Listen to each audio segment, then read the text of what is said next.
26th F, stood at my own wedding reception, a glass of champagne trembling in my hand.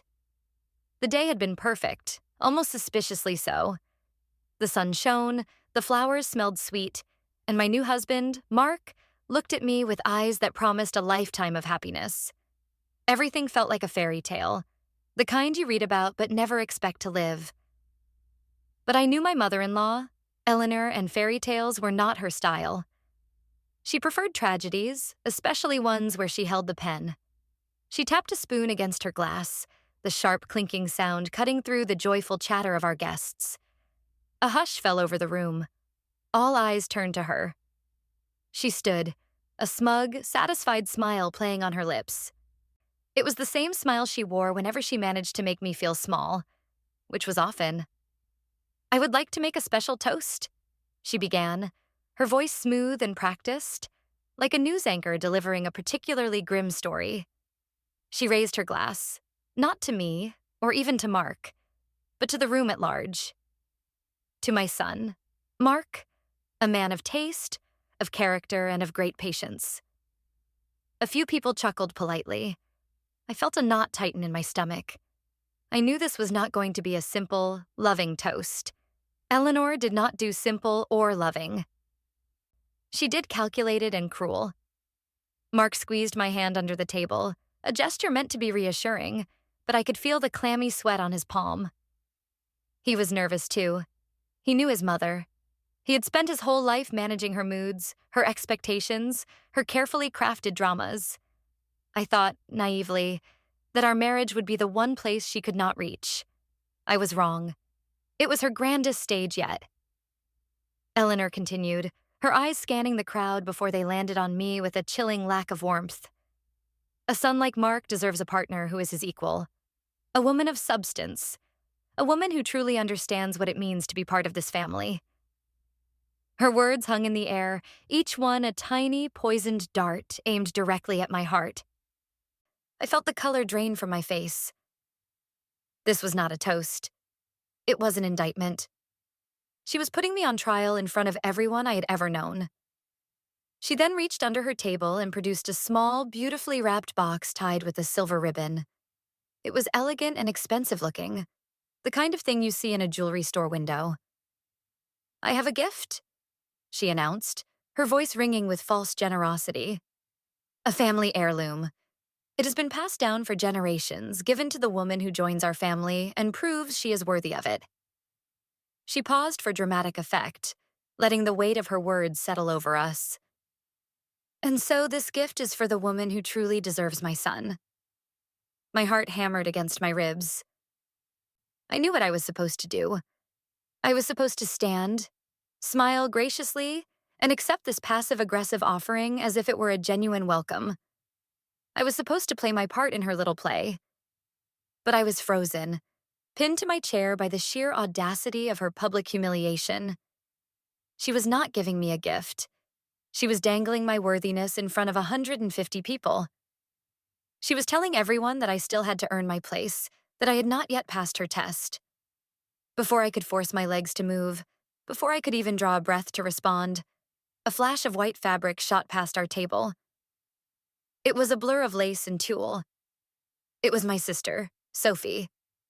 She ran from her seat at the maid of honor's table directly toward Eleanor, her face beaming with a triumphant, almost manic smile. The room gasped as one. I watched in stunned silence as Sophie reached Eleanor, her hands outstretched. "Thank you, Eleanor," Sophie said, her voice loud and clear in the silent room. "I am so honored." Eleanor's smug smile widened. She did not look surprised. She looked delighted, as if this was exactly what she had planned. She placed the small box into Sophie's waiting hands. My own sister took the gift that was meant to be a test of my worthiness. She accepted it as if it were hers by right.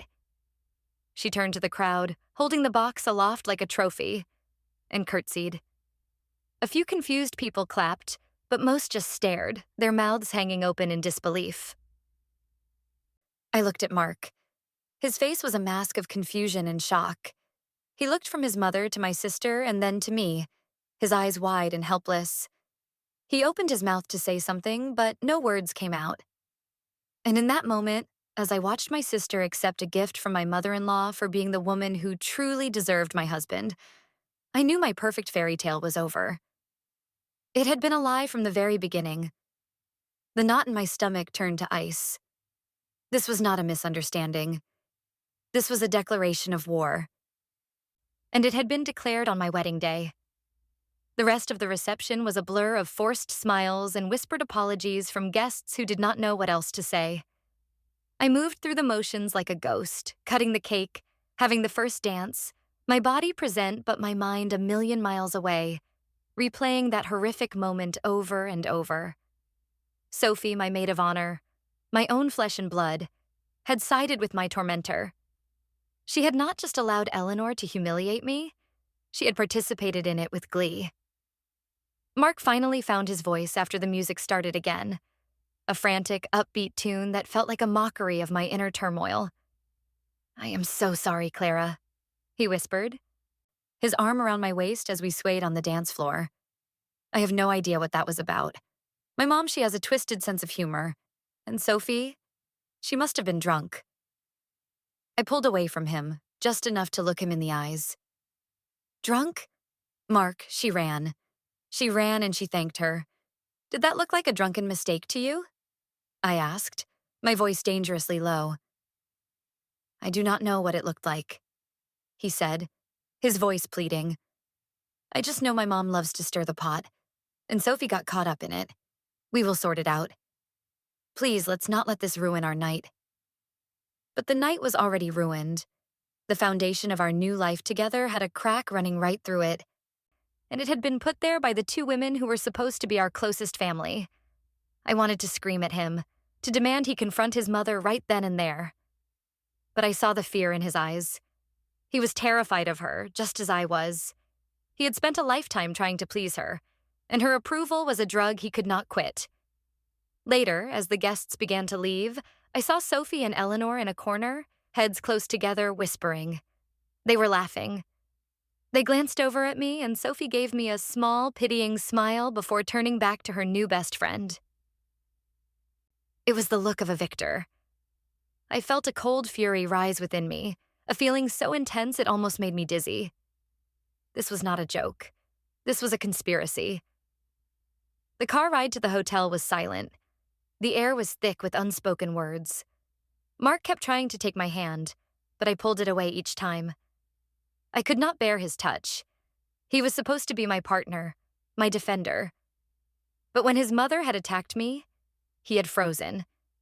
He had chosen neutrality, which in the face of such blatant cruelty felt like a betrayal. When we got to the honeymoon suite, I went straight to the bathroom and locked the door. I stared at my reflection in the mirror. My makeup was perfect, my hair was artfully arranged, and I was wearing the most beautiful dress I had ever owned. I looked like a bride. I did not feel like one. I felt like a fool. I heard Mark sigh on the other side of the door. "Clara, please come out. We need to talk about this," he said. "There is nothing to talk about," I replied, my voice flat. "Your mother announced to a room full of people that I was not worthy of you, and my sister agreed. What more is there to say?" "She did not say that," he argued, his voice rising in frustration. "You are twisting her words." "This gift is for the woman who truly deserves my son," I quoted back at him, my voice dripping with sarcasm. How else am I supposed to interpret that, Mark? Especially when my own sister runs up to claim the prize? "It was a prank. A stupid, tasteless prank, but that is all it was," he insisted. "You know how they are. They are both drama queens. They probably cooked this up to get a reaction." He was not getting it. He was minimizing, deflecting, doing anything to avoid confronting the ugly truth. "They got a reaction, all right," I said quietly. I took off my veil and let it fall to the floor. "And you did nothing." What was I supposed to do? He yelled through the door. "Make a scene at our own wedding? Yell at my mother in front of everyone?" "Yes," I shouted back, the fury finally breaking through my icy composure. "Yes, you were supposed to do something. You were supposed to stand up for me. You were supposed to tell your mother that I am the woman you chose, and that is all the deserving that matters. You were supposed to look at my sister and ask her what in the world she was thinking. You were supposed to be my husband. Silence. The only sound was my own ragged breathing. After a long moment, he spoke again, his voice small and defeated. I am sorry, he said. I froze. I did not know what to do. I will talk to them tomorrow, I promise. We will fix this. I did not answer. I sank to the floor, my beautiful white dress pooling around me, and I cried. I cried for the perfect day that had been stolen from me. I cried for the man I married who is too weak to stand up to his own mother. And I cried for my sister, who had betrayed me in the most public and painful way imaginable. I knew then, sitting on the cold tile of that hotel bathroom, that fixing this would not be as simple as a conversation. This was not the end of the drama. It was only the beginning. The next morning, I insisted we check out of the hotel. The thought of a honeymoon, of pretending everything was fine, was unbearable. Mark argued, but he saw the look in my eyes and relented. The drive back to our new apartment was just as silent as the drive to the hotel had been. When we walked in the door, the place was filled with wedding gifts, stacks of boxes and bags that represented the love and support of our friends and family. It all felt like a lie. I went straight to the phone and called my sister. I needed to hear it from her. I needed to understand why. She answered on the second ring, her voice sickeningly cheerful. Clara, how was the wedding night? She chirped. Cut the act, Sophie, I said, my voice cold. I want to know what happened yesterday. She feigned ignorance. What do you mean? It was a beautiful wedding. You were a stunning bride. Do not play dumb with me, I snapped. You know exactly what I am talking about. The gift, Eleanor's speech. Sophie sighed dramatically. Oh, that. Honestly, Clara, you are making such a big deal out of nothing. It was a joke. It was the same word Mark had used. A joke. The official story they had all agreed upon. A joke? I repeated, my voice rising. You humiliated me in front of everyone we know. You publicly declared that you were more deserving of my husband than I was. How is that a joke? Eleanor asked me to do it, she said, her voice turning defensive. She said it would be a funny way to break the ice, to show that we are all one big, happy family now, and we can tease each other. She said you would think it was hilarious. I felt a bitter laugh escape my lips. Hilarious? You really thought I would find that hilarious? You, my sister, my maid of honor? Well, I am sorry if you cannot take a joke, she said haughtily. Maybe you should lighten up. It is not my fault you are so sensitive. Eleanor is just trying to welcome you into the family in her own way. Her words were so twisted, so manipulative that they left me speechless. She was gaslighting me, trying to make me believe that my perfectly reasonable anger was a character flaw. She was painting Eleanor as a misunderstood benefactor, and me as a hysterical shrew. I want you to return the gift, Sophie, I said, my voice shaking with rage. Whatever was in that box, I want you to give it back to Eleanor and tell her you made a mistake. I cannot do that, she said quickly. Too quickly. Why not? I demanded. Because Eleanor already took it back, she stammered. She said it was just a prop for the joke. There was nothing in it. It was an empty box. Another lie. I could hear it in her voice, the slight hesitation, the way she rushed the words. She was a terrible liar. I had always known that about her, but I had never thought she would use that skill against me. You are lying to me, I said flatly. I am not, she insisted, her voice shrill. Why would I lie? Look, I have to go. I am glad you called to clear the air. Congratulations again on the wedding. And with that, she hung up. I stood there, phone in hand, my mind racing. She was lying. Mark was in denial, and Eleanor was the puppet master, pulling all the strings. They thought I would just accept their story, that I would lighten up and let it go. They had underestimated me. They had mistaken my shock for weakness. They thought they could hurt me and get away with it. But as I stood there in my apartment filled with wedding gifts that felt like relics from another life, I made a silent promise to myself. I would not let it go. I would find out the truth.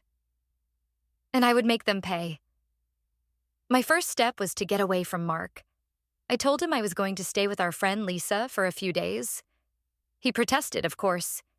He wanted to work through this together. But I knew that meant he would continue to pressure me to forgive and forget. I needed space to think, to plan.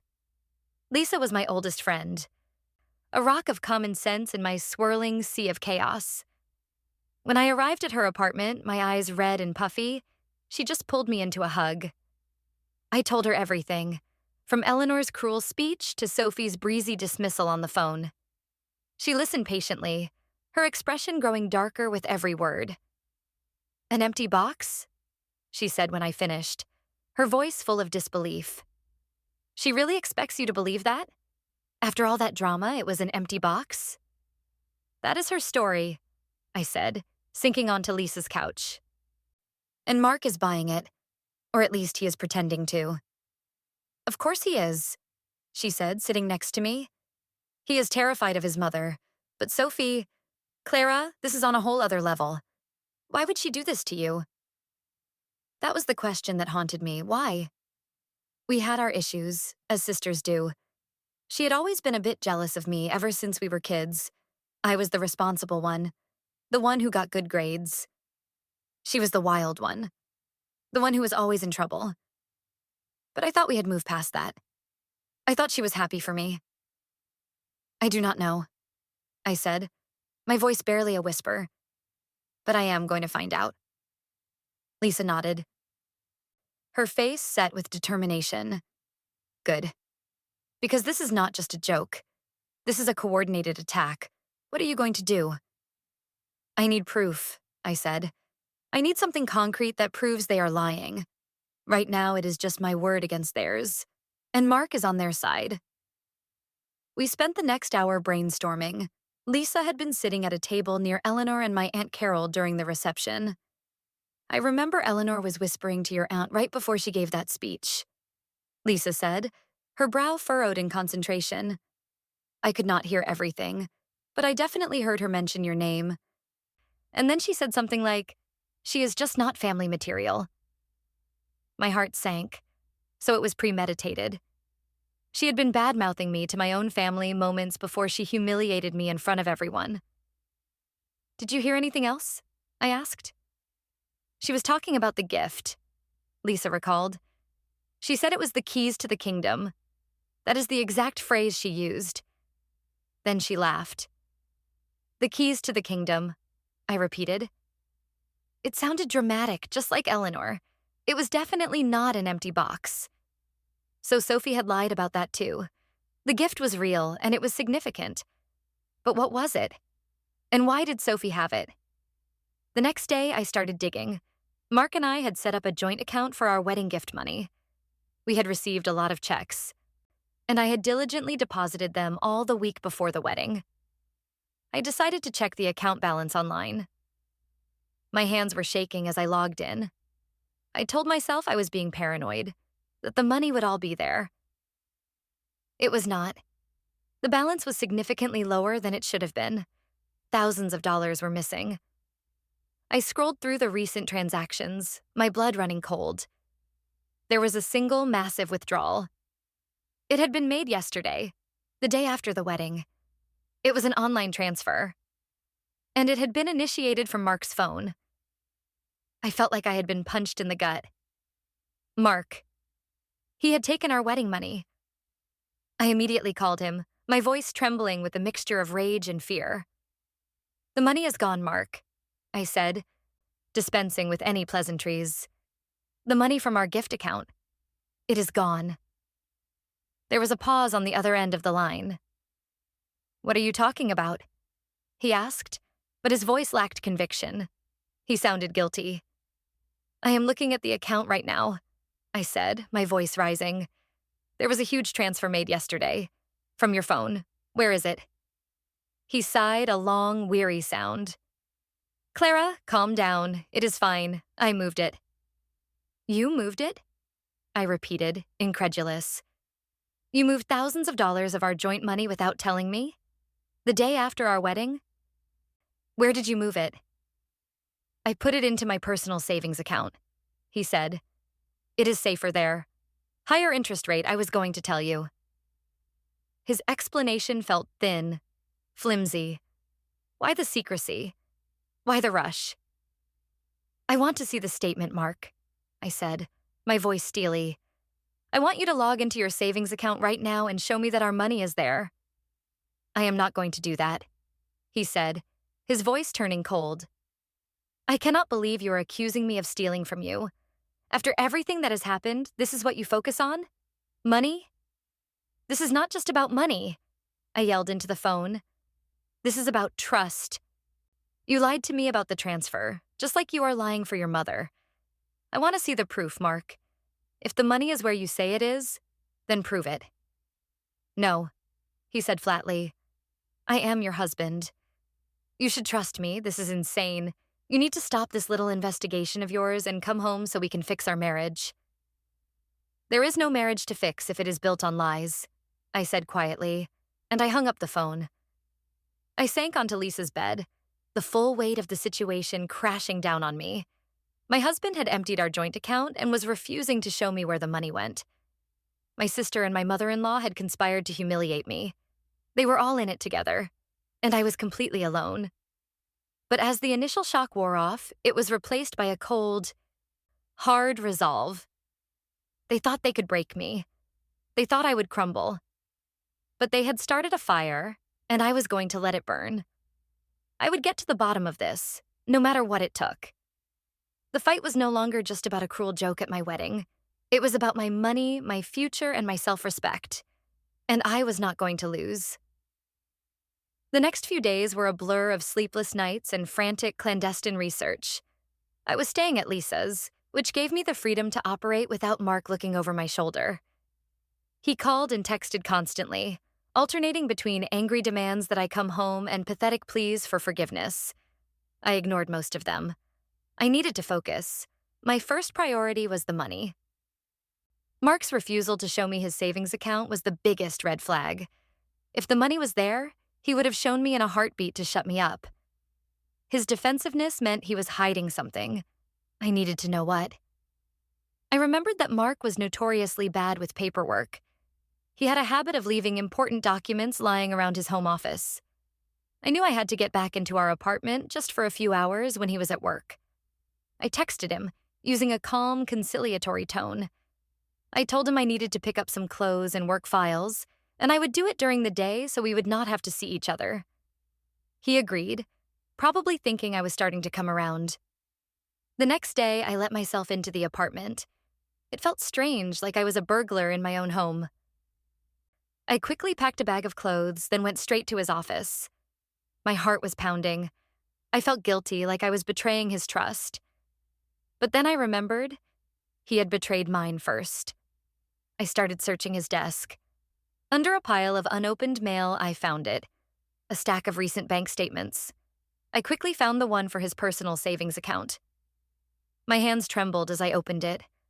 I scanned the transaction history for the day after the wedding. I was looking for a large deposit, the money from our joint account. Instead, I found a large withdrawal. The exact same amount that had been taken from our gift account had been transferred out of his savings account on the same day. He had used his savings account as a pass-through, a way to hide the money's final destination. He had lied. The money was not safe in his savings. It was gone. I felt a wave of nausea. I followed the line item across the page. It listed the details of the transfer. Recipient account number, 4587. Recipient name, S&E Holdings. S&E Sophie and Eleanor. I could not breathe. It was all there, in black and white. Mark had taken our wedding money and transferred it to a joint account held by my sister and his mother. This was not just a prank. This was grand larceny. This was a coordinated, premeditated plot to defraud me. I quickly took a picture of the bank statement with my phone.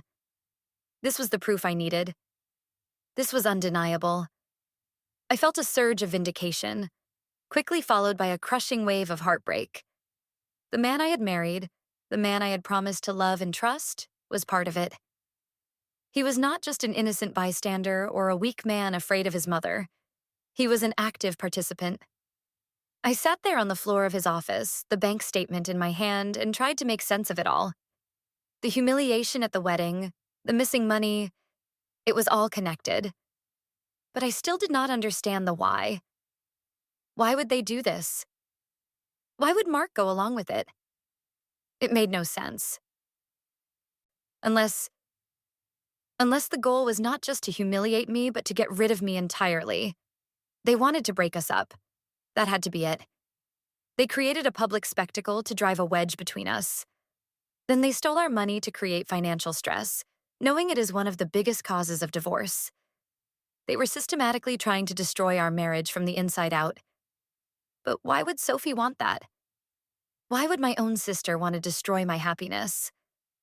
The jealousy I had always sensed from her suddenly seemed much darker, much more sinister. Was it just about me? Or was it about Mark? I thought back to the years before Mark and I started dating. He had been part of our larger group of friends for a while. Sophie had always been flirty with him. I remembered that now. I had always dismissed it as Sophie just being Sophie. She flirted with everyone. But maybe it was more than that. I needed to talk to someone who knew us both back then. Someone who might have seen something I missed. I thought of our mutual friend, Sarah. She had been my friend first, but she had gotten close to Sophie in high school. She knew all of our secrets. I packed up the bank statement, left the apartment, and went straight to a coffee shop to meet Sarah. I was careful how I phrased my questions. I did not want to sound like a crazy, paranoid wife. I started by just asking her about the wedding, about how strange the whole gift incident was. Sarah agreed it was bizarre. "I have never seen anything like it," she said, shaking her head. "Your poor mom looked like she was going to faint. And Sophie, she looked so proud of herself. It was creepy." "Sarah, I need to ask you something about Sophie and Mark," I said, leaning forward. "And I need you to be completely honest with me. Was there ever anything between them? Before he and I got together?" Sarah's eyes widened slightly. She shifted uncomfortably in her chair. "Oh, I do not know," she said, avoiding my gaze. "It was a long time ago." "Please, Sarah," I pressed. "It is important. I need to understand what is happening." She let out a long sigh. "It was not serious," she said quietly. "But they went out a few times. Maybe 3 or 4 dates. This was the year before you and Mark started dating. He was the one who ended it. He told me he liked her, but he just saw her as a friend." I felt the air leave my lungs. So there it was. A history. A rejection. "How did Sophie take it?" I asked, my voice barely audible. Sarah winced. "Not well," she admitted. "She was really into him. She was heartbroken when he broke it off. And then, a year later, when you two became official, she was furious. She told me you had stolen him from her, that you always get whatever you want. I told her she was being ridiculous, that Mark made his own choice, but I do not think she ever got over it."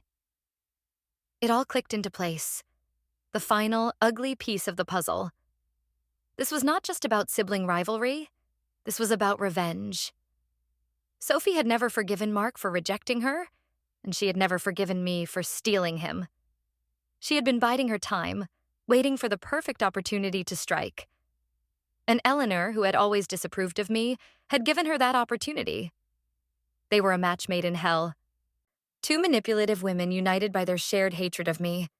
They had not just planned to humiliate me, they had planned to replace me. The speech, the gift, it was all a twisted ceremony. Eleanor was anointing Sophie as the real bride, the woman she had wanted for her son all along. And the money? That was their seed funding for the new life they planned for Mark and Sophie, a life built on the ashes of my marriage. I thanked Sarah, my mind reeling. I now had the motive, the evidence of the financial fraud, and a clear understanding of the conspiracy. I had everything I needed to expose them. The question was no longer what they had done, but what I was going to do about it. The shock and the hurt were still there, but now they were overshadowed by a burning, righteous anger. They had picked a fight with the wrong woman. They wanted a war? I was going to give them one. I was no longer the victim in their drama. I was the one who was going to write the final act. Armed with the bank statement and the truth about Sophie's past with Mark, I knew I could not just confront them individually. They would lie, deflect, and turn it all back on me. Mark would claim I was violating his privacy. Sophie would call me a jealous, paranoid sister. Eleanor would dismiss me with a wave of her hand. I needed more. I needed something so undeniable, so irrefutable that it would leave them with no escape. I needed their entire plan, in their own words. My mind went to technology. They had coordinated this whole thing. They must have communicated. Emails, text messages. There had to be a trail. Getting into Eleanor's accounts was impossible. Getting into Mark's phone felt like a line I was not ready to cross. Not yet. But Sophie was careless. She always had been. I remembered an old laptop she had left at our parents' house a couple of years ago when she upgraded. We used to share it in high school. It was ancient and slow, but I had a sudden, vivid memory of the password we used for everything back then. The name of our childhood dog, followed by our old house number. It was a long shot, but it was the only one I had. I called my mom, trying to sound casual. "Hey, Mom, I am going to swing by later to pick up some of my old photo albums from the attic. Is that okay?" "Of course, sweetie," she said, her voice full of concern. "How are you doing?" "I was so worried about you after that unpleasantness at the wedding." "I am fine, Mom," I lied, just trying to move past it. I felt a pang of guilt for deceiving her, but I could not tell her what I was really doing. She would try to keep the peace, to force a reconciliation between me and Sophie. Right now, peace was the last thing on my mind. When I got to my parents' house, my dad gave me a hug. He looked angry. "I gave your sister a piece of my mind," he grumbled. "What she did was a disgrace. I do not know what has gotten into that girl." It was a small comfort to know that at least one person in my family was unequivocally on my side. I went up to the attic, grabbed a couple of dusty photo albums to maintain my cover, and then made my way to Sophie's old bedroom. The laptop was on her bookshelf, covered in a thin layer of dust. I took it, tucked it under my arm with the albums, and left. My heart was pounding the whole way back to Lisa's apartment. This felt crazy, desperate. I plugged in the old machine and held my breath as it whirred to life with a groan. The login screen appeared. I typed in the password, my fingers clumsy with nerves. Fluffy123. The screen went black for a second, and then the desktop appeared. I was in. I felt a jolt of adrenaline. I immediately opened the email client. It was an old account she barely used anymore, mostly for junk mail. But people forget what is in their old accounts. I started searching. I looked for emails from Eleanor. Nothing recent. I searched for emails with Mark's name. Nothing. I felt my hope beginning to fade. Maybe this was a dead end. Then I had an idea. I did not search for a name. I searched for a word. I typed wedding into the search bar. Dozens of emails popped up. My eyes scanned the subject lines. Guest list, flower arrangements, dress fitting. All normal wedding planning stuff. But then I saw it. A thread with the subject line, our little project. The sender was an email address I did not recognize, but the recipient was Sophie. I clicked on it. My blood turned to ice. The sender was Eleanor. She was using a secret, anonymous email account. And laid out in a series of messages stretching back 6 months was their entire venomous plan. It was all there. Every single detail. The first email from Eleanor read, "Sophie, my dear, I am so glad we are on the same page. Mark is making a terrible mistake, but with our help, we can guide him back to the right path. You are the woman he is meant to be with. We just need to show him that. Sophie's reply: I knew you would see it, Eleanor. I have been telling everyone for years that Clara is not right for him. She is so boring, so predictable. He needs someone with passion, someone who challenges him, like me. They discussed the wedding plans, but from a completely different angle. They were not planning a celebration. They were planning a sabotage. They talked about the speech. Eleanor wrote, "The gift ceremony will be the perfect public statement. We will give the keys to the lake house. It is symbolic. It shows who truly holds the key to this family's future. When you accept it, it will plant the first seed of doubt in his mind. He will see you, strong and confident, and he will see her, weak and humiliated." Sophie had replied, "I love it, and I will play my part perfectly. The shocked, emotional sister who just could not bear to see a pretender welcomed into the family. It is brilliant." They discussed the money. The plan was even more cold-blooded than I had imagined. Eleanor had coached Mark, convincing him that I was financially irresponsible and that he needed to protect their wedding money from my frivolous spending. She had instructed him to create the joint account with Sophie, telling him it was a secret family trust for his future. He was a pawn, a gullible fool who believed every word his manipulative mother told him. The most damning email was from just a week before the wedding. Eleanor had written, "Phase 1 is the wedding humiliation. Phase 2 is securing the finances. Once you have the money, start looking for a small apartment for you and Mark. He will need a soft place to land when his marriage inevitably crumbles. We will create arguments, we will sow discord. Within a year, Clara will be a distant memory, and you will be Mrs. Mark, last name, as you always should have been."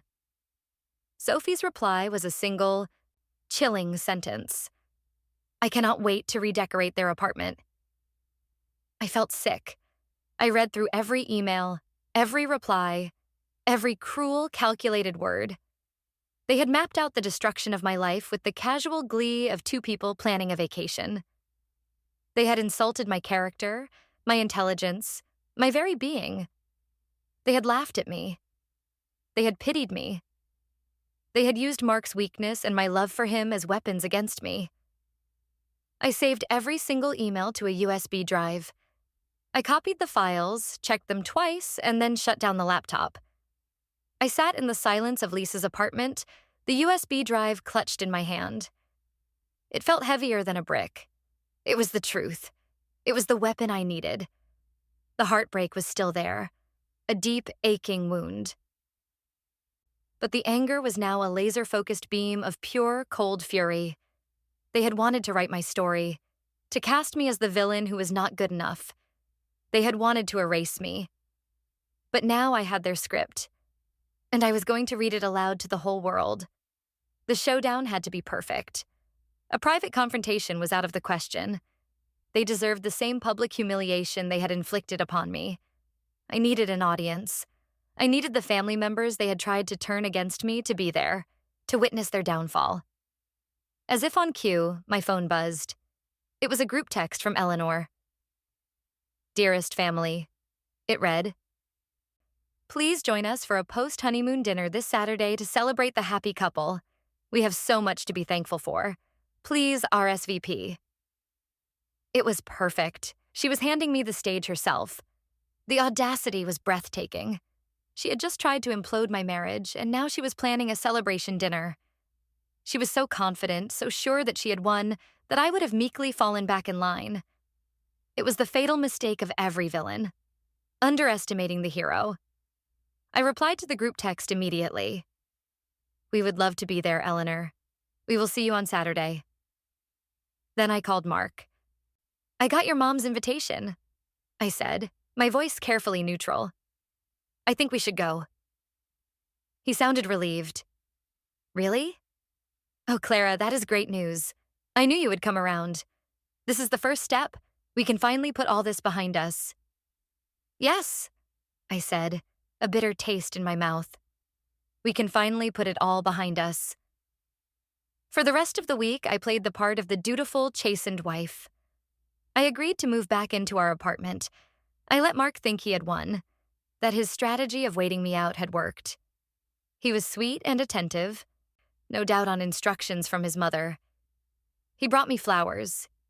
He told me he loved me. Each word felt like ash in my mouth. It took every ounce of self-control I had not to scream the truth in his face. But I had to wait. The performance had to be flawless. On Saturday evening, we drove to his parents' house. I was wearing a simple, elegant red dress. Red for anger, red for war. In my purse, alongside my lipstick and my keys, was the USB drive. We walked in, and the whole family was there. My parents, Mark's father, his aunts, uncles, cousins, and, of course, Sophie, standing right next to Eleanor, looking smug. She was wearing a pale blue dress, trying to look innocent and sweet. It made me want to gag. Eleanor greeted us at the door, kissing Mark on the cheek and giving me an air kiss that did not come within a foot of my face. "Clara, dear," she said, her voice dripping with false warmth. "I am so glad you saw reason. It is so much better when the family is all together, is it not?" "It certainly is, Eleanor," I said, my smile just as false as hers. I would not miss this for the world. Dinner was an excruciating affair. Eleanor dominated the conversation, telling stories about Mark's childhood, subtly emphasizing how close they were. How no one could ever understand him the way she did. Sophie chimed in, laughing at all the right moments, playing the part of the adoring sister-in-law. They were a formidable team. Mark sat beside me, oblivious, basking in the warmth of his family's apparent approval of our reunion. He would occasionally squeeze my hand, a gesture that now felt like a chain. Finally, after dessert was served, Eleanor tapped her glass, just as she had at the wedding. "Here we go," I thought. Round 2. "I just want to say one more thing," she began, beaming at the assembled family. "I know there was a little misunderstanding at the wedding, a silly joke that was perhaps taken the wrong way." She looked at me, her eyes full of fake sympathy. "Clara, dear, I hope you can accept our sincerest apologies. We are all so thrilled to have you in the family." This was my moment, the opening she had so graciously provided. I stood up slowly, my heart hammering in my chest. All eyes turned to me. I could see the flicker of surprise on Eleanor's face. She had expected me to sit there and meekly accept her non-apology. "Thank you, Eleanor," I said, my voice calm and steady. "I appreciate the apology, and you are right. It is important to clear up any misunderstandings." I paused, letting the silence stretch. "For example, there is the misunderstanding about the gift you gave Sophie." Sophie stiffened beside me. Eleanor's smile tightened. "As I said, a silly joke," she said dismissively. "Was it?" I asked, turning to my sister. "Sophie, you told me it was an empty box, just a prop for the joke. Is that right?" Sophie shot a panicked look at Eleanor. "Yes," she squeaked. "That is right. An empty box." "That is funny," I said, my voice still light, conversational. "Because Lisa overheard you telling Aunt Carol that the gift was the keys to the kingdom. And then there is the matter of the money." Mark finally spoke up, his voice tense. "Clara, do not do this. This is not the time or the place." "Oh, I think it is the perfect time and place," I said, turning to him. "You told me you moved our wedding money into your savings account for safekeeping. But that was another misunderstanding, was it not? Because your bank statement shows that you actually transferred all of it to a joint account named S&E Holdings. I am just guessing here, but does that stand for Sophie and Eleanor?" The room went completely silent. You could have heard a pin drop. My father was staring at Sophie with a look of thunderous rage. Mark's father was looking at Eleanor, his face a mixture of confusion and dawning horror. Mark himself had gone pale. Sophie looked like she was about to be sick. "This is a private family matter," Eleanor snapped, her composure finally cracking. "You have no right to air our finances in public." It stopped being a private matter when you made it a public spectacle at my wedding, I retorted. But you are right. Accusations without proof are just words. It is all just one big misunderstanding. I reached into my purse and pulled out the USB drive. Which is why I think we should clear the air once and for all. I walked over to the large, smart television in their living room. Luckily, you have such a modern setup here, I said sweetly. I plugged the USB drive into the television's port. A file menu popped up on the screen. I selected the folder labeled Our Little Project. I believe this belongs to you, Eleanor, I said, turning to face her. And you, Sophie. It is an email chain. You were very thorough. You laid out your whole plan. I think the whole family would be interested to read about your project. I clicked open the first email. The words appeared on the giant screen, magnified for everyone to see. Sophie, my dear, I am so glad we are on the same page. Mark is making a terrible mistake. A collective gasp went through the room. I slowly scrolled through the emails one by one. I let everyone read the details of their plot. The plan to humiliate me, the theft of the money, the scheme to break up my marriage so Sophie could take my place.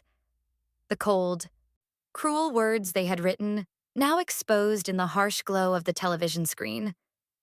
When I got to the final email, Sophie's gleeful, "I cannot wait to redecorate their apartment." My mother let out a sob. My father stood up, his face purple with rage.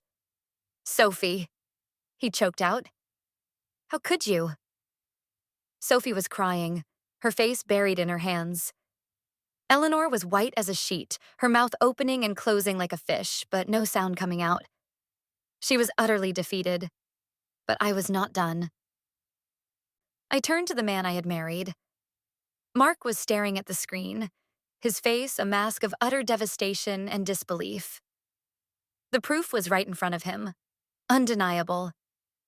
His mother and the woman he had dated had conspired against his wife, and he had been their willing pawn.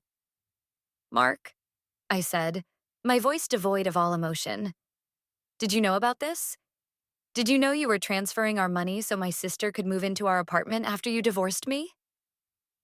"No," he whispered, shaking his head, tears streaming down his face. "No, Clara, I swear.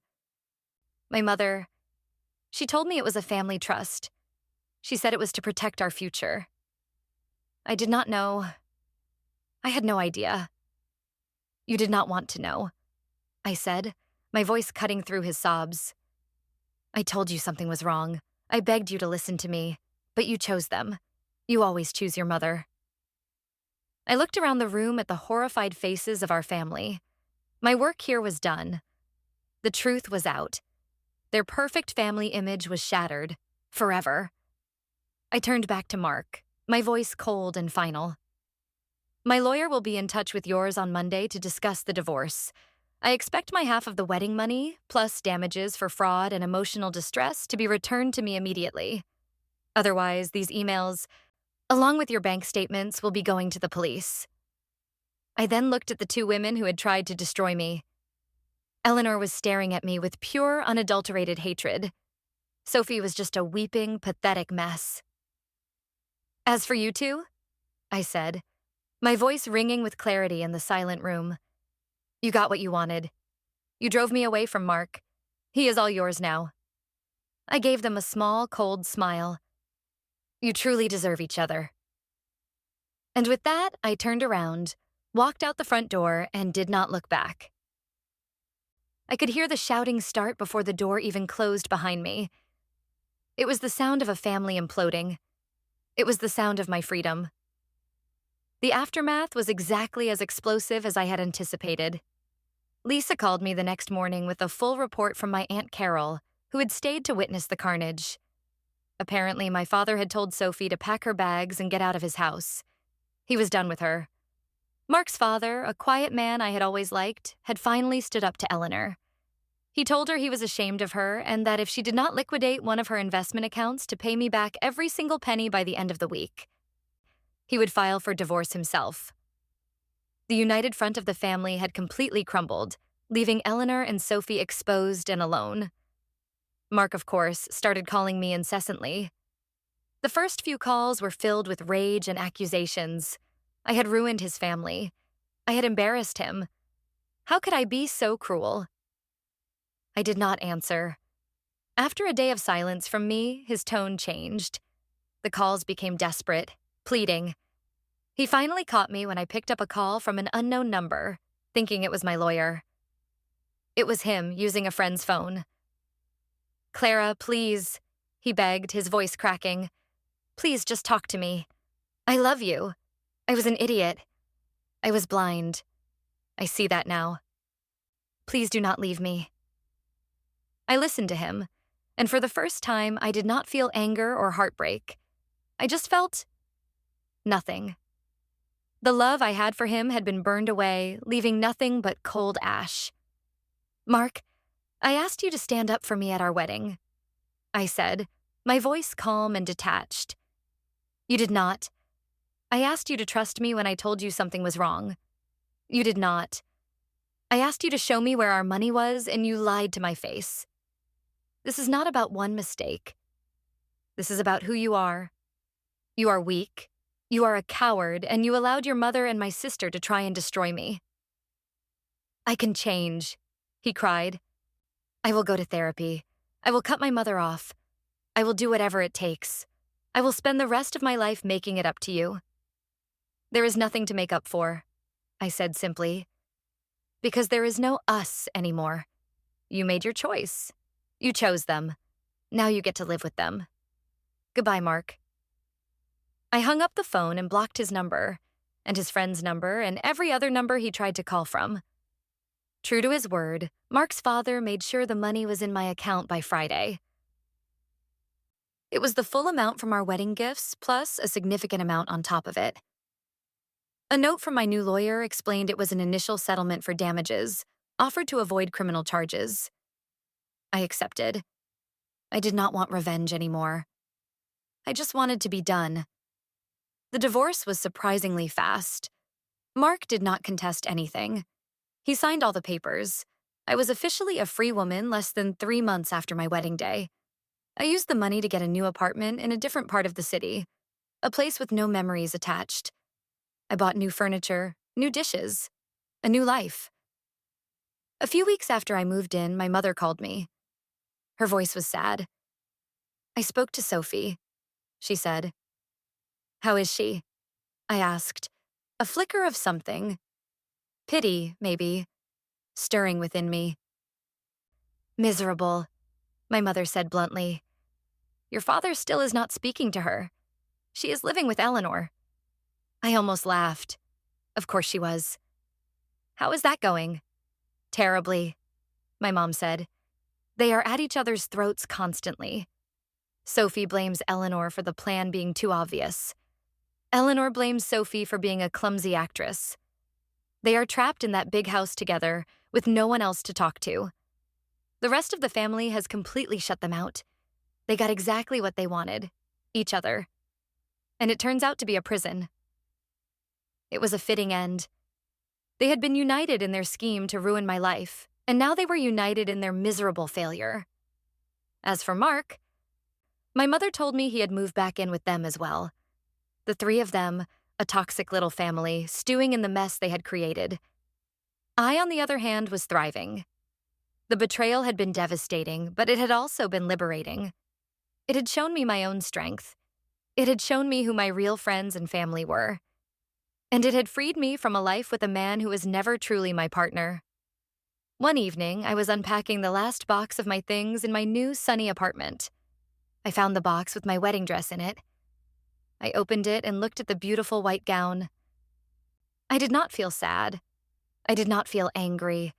I just felt a sense of distance, as if I were looking at a costume from a play I had once been in. I thought about Eleanor's words at the reception, the words that had started it all. "This gift is for the woman who truly deserves my son." She had meant it as an insult, a way to declare me unworthy. But sitting there in my new home, on the cusp of my new life, I realized she had been right all along. I was not the woman who deserved her son. I deserved better. I deserved a partner who would fight for me, not a puppet who would betray me. In their attempt to prove I was not worthy of their family, they had inadvertently shown me that they were not worthy of me. I closed the box. I would sell the dress tomorrow. Someone else could use it to start their own fairy tale. Mine had ended in disaster, but it had led me here, to this quiet, peaceful place. I had lost a husband, a sister, and a mother-in-law. But I had found myself. And that was a gift more valuable than any heirloom, more precious than any keys to a kingdom I never wanted in the first place. They had tried to make me small, but in the end, they were the ones who were left with nothing.